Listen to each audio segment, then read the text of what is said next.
What's good, people? How's it going? Welcome back to the channel. If you guys are new here, please do subscribe down below, smash the like, hit the bell. Those things help out a lot. YouTube does notify people when we upload, so just make sure you hit that bell. Anyway guys, today we got a dope episode for you because it's all about 10 tips that you need to use if you're growing in a grow tent. And I know a lot of you guys are growing in grow tents. A grow tent is a handy piece of equipment that you can turn any kind of indoor space into an indoor garden. And in today's episode, I got a few tips that you can use so you can turn your grow journey into a successful one. But before we get into that, guys, huge shout out to everyone that's supporting on Patreon, man. If you guys ain't supporting on Patreon, what you doing, man? You missing out. We got free exclusive packs going out to everyone. What you doing, bro? And guys, check out Diesel Dog Clothing, man. The growers tees are out and they're on the website www.dieseldogclothing.com. I got a bunch of designs I'm working on and I'm putting them all there for you guys, so definitely check it out and support the fam. Cop a t-shirt, cop a hoodie, support your homie. Without further ado, let's get into today's episode.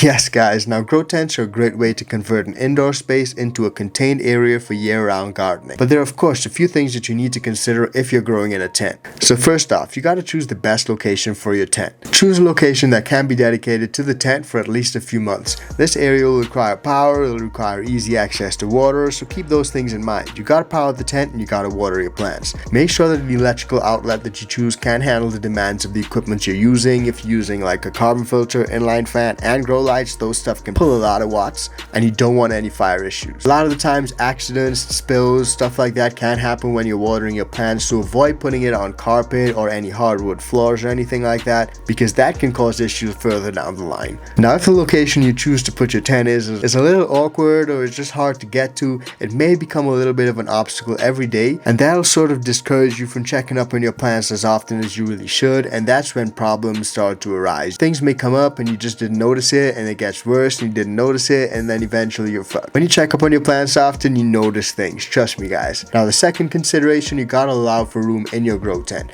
A lot of people love to pack things up, and your indoor garden will take up more space than just a grow tent itself, so you'll need somewhere to put a lot of extra supplies and some of that equipment. You'll find yourself storing soils, perlite, nutrients, all sorts of stuff that you didn't have to store before. As you go along your growing journey, you will get more stuff that you just need to have to add to the grow room, so allow your room space to grow. And I don't mean grow your plants, I mean grow as you grow along in your journey. When your garden is organized, it takes up a lot less space than an unorganized one. Keep the clutter to a minimum, and that'll help it not spread to the rest of the room. Now number 3, consider using 2 tents. If you got enough space for 2 tents, you can use one small one for vegging and one medium one as an alternative to a single large tent. That way you get more flexibility and versatility when you're growing, especially if you're growing plants in veg and growing plants in flower. That way you can get a perpetual harvest started running. A staple tent for me is a 4x2 tent. One of those 4x2 tents I gotta have on almost every setup just because it gives me so much flexibility, man. And you can also mitigate your losses. So if you got 2 tents, recovery will be a lot easier if you got a catastrophic failure in one of those tents. At least not everything is not wiped out. Now number 4, you can also consider the opposite of what I just said. One massive tent versus multiple smaller tents. Now canopy control is a lot easier when all the plants are the same age, and you can also harvest them all at the same time. And of course, certain growing techniques are better suited for single tent gardening, like nutrient film techniques or NFTs, and other hydro methods when it's not as easy to move the plants. So exactly how you guys plan on gardening has an impact on which tent setup is best. There are a lot of different paths to the same destination, and there's no single best way to garden that applies to all circumstances. Now number 5 guys, you gotta check that quality of your grow tent. Some grow tents may have plastic frames which may just break when you add lights and carbon filters to it, and that can end up in a really bad situation where your plants are broken, equipment is broken, or maybe a fire starts just because of that. So check the stability and the design of the frame. You don't want it to be super flimsy, and also look at the stitching and the quality of the shell itself. I'm talking about the black covering that goes around the tent. A lot of times super cheap tents can come with pinholes which result in light leaks, and that can cause your plants to harm. Simple things like the zippers as well guys. A lot of times with these grow tents you use the zipper every single time you open the tent, and if that shit gets stuck every single time or just rips or the zip pops off, man, that can be a nightmare. So from personal experience, I suggest avoiding cheaply made tents. If it's super cheap and it's got plastic frames and stuff, it's probably super cheap for a reason. And that's why I recommend Mars Hydro grow tents. They have some great grow tents. I've used them for a long time and I've had no issues. Definitely check them out. And I'm gonna show you guys some of the best ones at the end of the video. Now, number 6, guys, consider venting options in your next grow tent. A lot of grow tents have access panels, and these access panels can be super helpful. Some people may not even use the access panels, they just keep them closed, but you can open up those access panels to run cords. You can use them for venting or even irrigation plumbing. Just make sure that the existing tent openings are compatible with your venting plans. Although you can make cuts into the grow tent in most tents, I personally wouldn't recommend it. If modifications are necessary though, tarp zippers are available that you can attach before cutting the material, ensuring that the zipper lines up correct. Or you can just get someone to help you out who's got like that proper sewing gear and shit like that. Now, number 7, guys, you gotta read the grow tent instructions. This one may sound self-explanatory, but when assembling the tent, allot enough time to avoid hurrying and take breaks to avoid frustration. Sometimes things can seem super easy, but you can get super frustrated when you're trying to do it because it's so easy, but yet you can't get it done,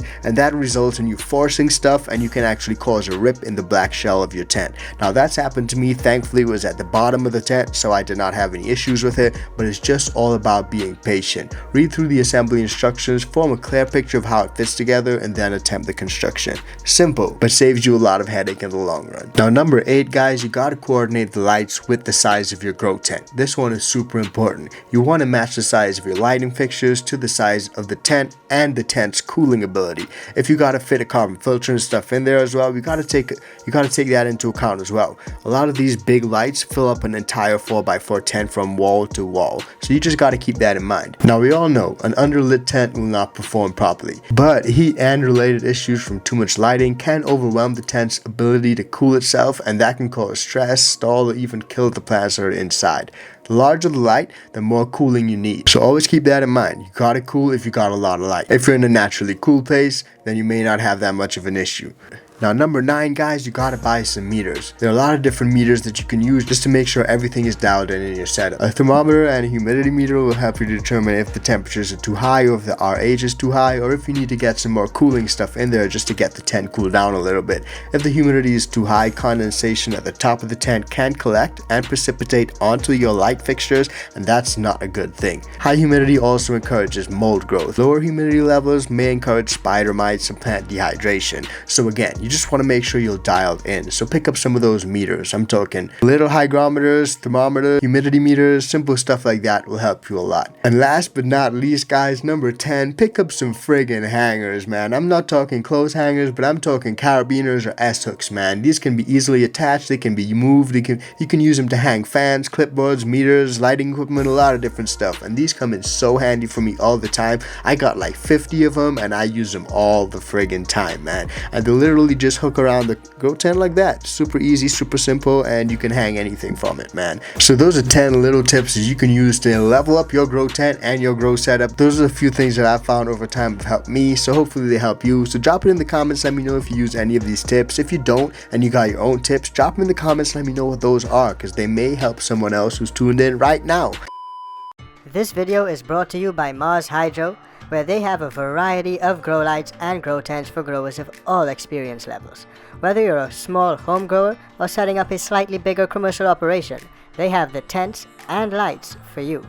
They have tents for every space and need, including the new 2-in-1 tents. And they also have a wide variety of lights to choose from, including full spectrum LED and the new detachable FCE series. Links to all of the products that we use on this channel, including the Mars Hydro grow lights, are in the description below. Be sure to use the links below to support the iCanTHC channel. You can also save a few bucks on the Mars Hydro website by using the code iCanTHC at checkout for store-wide savings. Don't forget to use the code and save yourself a few bucks. Now, back to the video.